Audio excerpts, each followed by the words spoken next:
Après l'incident inoubliable du Super Bowl en 2004, Janet Jackson et Justin Timberlake ont discuté.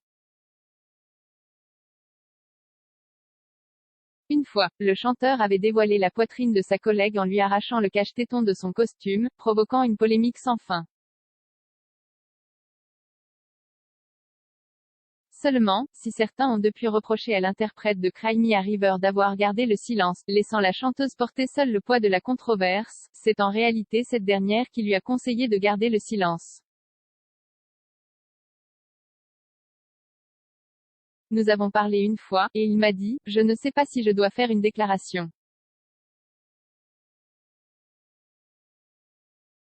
J'ai répondu, écoute, je ne veux pas de drame pour toi.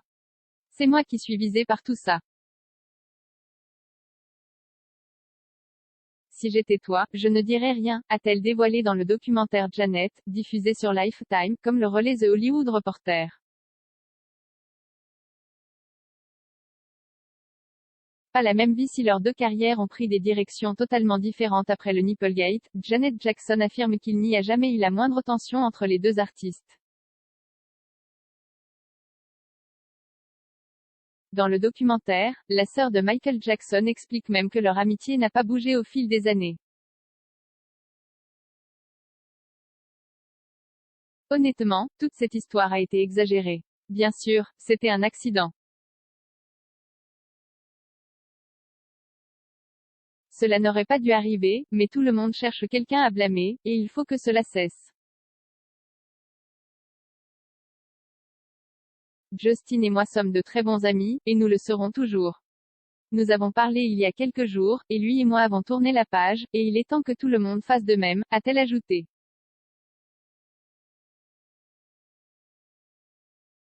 Pour autant, Janet Jackson explique pour elle n'a pas voulu accepter l'invitation de Justin Timberlake en 2018, pour remonter sur la scène du Super Bowl.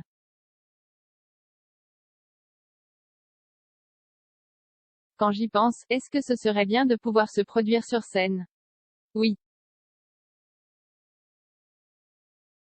Notre famille adore recevoir. Mais d'un autre côté, c'est étirer le passé, revivre quelque chose qui s'est passé il y a plus de 10 ans, a-t-elle confié.